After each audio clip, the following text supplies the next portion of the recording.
Nais ko lang sabihin na kung minsan may mga sakit na kapag ginamot at biglang nawala ang sintomas, akala natin wala na. Akala natin magaling na yung tao. Akala natin napuksa na natin ang sakit. Kaya ihihinto natin yung gamot. Hanggang isang araw, lilitaw ulit ang sakit. Isa na siyang mas malakas na karamdaman at bago pa natin maagapan, huli na ang lahat.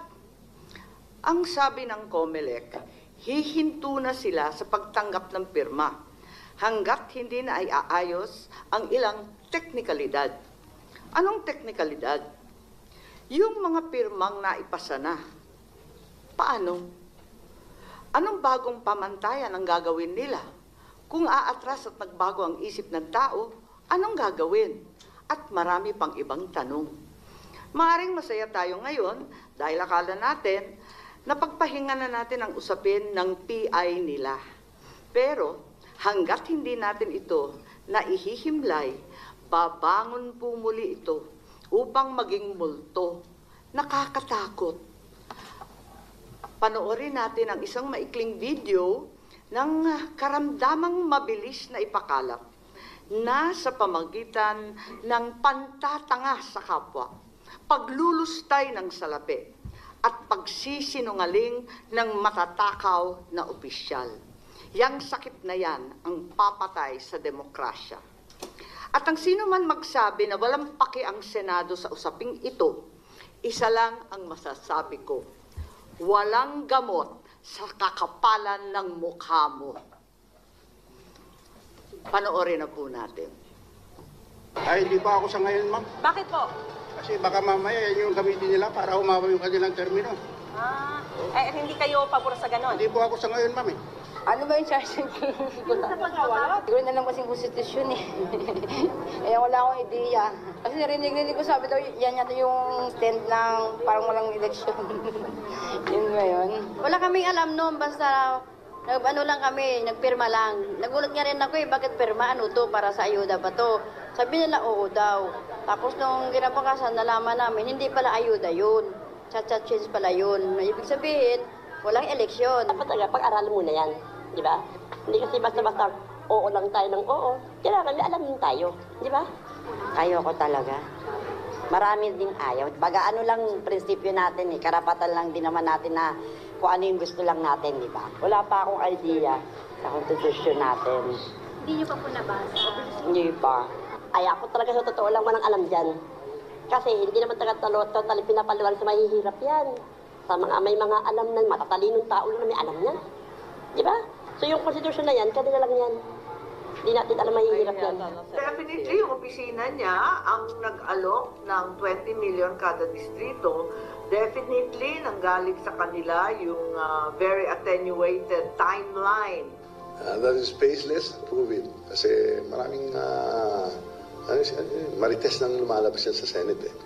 A lot of speculation. Ayuda kapalit ng pirma. Pumirma ang ilang residente sa Quezon City sa inakala nilang ayuda ng lokal na pamahalaan. Ang nag-utos si Housekeeper Martin Romualdez. Umiikot ngayon sa ilang barangay ang form na ito na lumilikom ng pirma sa mga botante kapalit ng 100 piso. Yung form na ito, para ito sa kinakalap ng ating mahal na punggulan na signature campaign. May pangako, bibigyan sila ng ayuda kapalit ng kanilang pirma. May na-monitor din ganitong gawain sa iba pang barangay sa Quezon City. Kasama sa mga pumunta ang 57 anyos na itago natin sa pangalang Ana. Pinapirma sila sa isang papel. Tinanong ko kung ano yun. Ano daw, ayuda daw. Pagkakaalam ko, 3,000 eh. Hindi na raw ipinaliwanag pa ang tungkol sa nakasulat doon. Kahit pa tinawag na mismo ng Pangulo na mapanghati ang pangangalap ng pirma para sa Chacha, tuloy pa rin ang pagkalat ng petisyon sa ilang lugar sa probinsya. Sa Angono, Rizal, ipinakita sa akin ng isang barangay captain ang natanggap niyang kopya ng petisyon na galing daw sa lokal na pamahalaan. Kalakip nito ang dokumentong nagpapaliwanag sa hinihinging amendment. Naobserbahan ang pangangalap ng pirma sa mga residente mula sa barangay Binyahan sa District 4 ng Quezon City. So I'm saying, I offered the word July. I did not refer to somebody's documents. But why do I have to confirm something that I already know? Ang nag-utos si House Speaker Martin Romualdez. Sana, yung mga kaibigan natin sa Senado, imbis na kung anong pinag-uusapan, kesyo PI, kesyo ano, RBs, tapusin na lang yung trabaho nila. Tutukan na lang yung trabaho nila. Ating tayo porque tapos na yung trabaho natin eh. Huwag mo na yung may didistract dito sa PI. Wala kayong pakialam sa PI. Wala kayong pakialam sa PI. Wala kayong pakialam sa PI. Kayo raw po yung nag-offer ng 20 million per district in exchange for the signatures. Well, spaceless, siguro, kausapin mo na lang siya. Magmamarites siguro, nakikita sa mga marites. I'd like her to prove it and you know, she has the proper means and ways she can go to whatever court or agency to formulate. Is charter change a priority of the Speaker?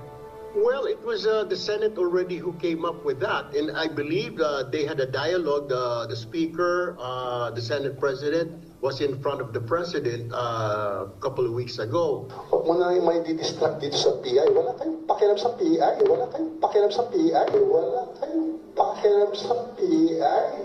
Well, it was the Senate already who came up with that. As you know, 3 modes to amend the Constitution, but we have had problems in addressing it.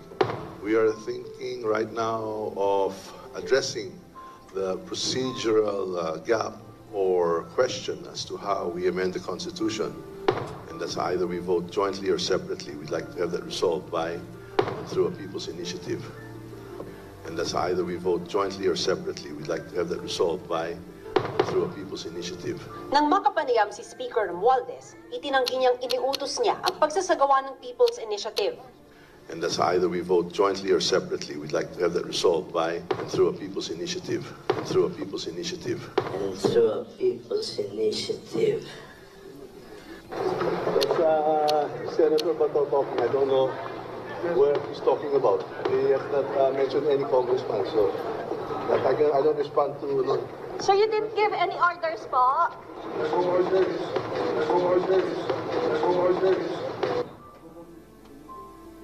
Si Senate Majority Leader Joel Villanueva nanawagan naman sa publiko na i-report ang mga umano'y suhol kapalit ng pirma para sa charter change.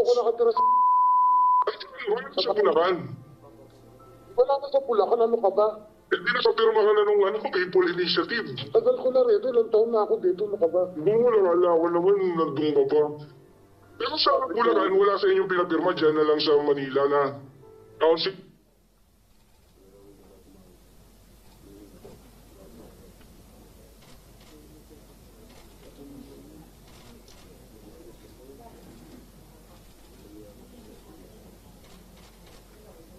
Wala ka sa Bulacan.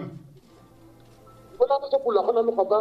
Hindi na sa pirma ka na nung People Initiative. Tagal ko na rin, ilang taon na ako dito, ano ka ba? Wala naman, nandun ka pa. Pero sa Bulacan, wala sa inyong pinapirma dyan na lang sa Manila na council na nagpapirma. Council lang ang mga ano. Ano, may pera yun, ano ka ba? Libo rin yun. Magkano? Oo. Pero yung 2,000 mo, palit noon sa lahating totong bigas, bibulin mo rin sa kanila 950 plus mo. Matitira sa 1,050. Walang kahirap-hirap. Pero make sure lang talaga pipirma ka dun sa gusto nila. Oo, so ganun lang. Kaya na, pwede naman nila bigay yung 2,000 tsaka yung bigas. Pwede. Alam mo naman ng gobyerno, ang mga kagaya niya, ang congressman galing yon kay Abante. Tapos, anong... wala namang sinabi. Basta sabi, ayun lang, mag-aantay daw. Tapos, anong kapalit meron? Ayun, sabi, ayuda. Kasi nung huli, merong pabigas, may grocery. May cash? Wala namang nabanggit kung may mga cash na ganyan. Ang sabi lang, ayuda. Ayun, doon lang. Pumiyan ba ako, pero hindi naman nila pinawalan kung ano yung sabihin ng... Ano may pinirma? Hindi mo alam kung ano yung pinirma? Hindi ko alam talaga. Look, sa charter change. Wala. Ba't ano ba ang sabi sa'yo? Sabi sa akin, pirma ka lang dito. Paano? May matatanggap ka ng ayuda na 2,000. So, pumirma ako, pumunta ako sa kinunuklasan, Tanggap ako, kaya nga kung may pera kayo. Okay. So, ganun ang offer nila. Ito ho, yung People's Initiative form na natanggap namin upang ipapirma sa mga tao dito sa Tuguegarao City, Cagayan Valley. Ang tita ko ho ay nakatanggap ng mga form na ito at inutusan na ipapirma dito sa amin. May mga natira pa hong 7 dito na form dahil yung iba po ay naipasa na po sa opisina na pinagtatabahuan po ng tita ko.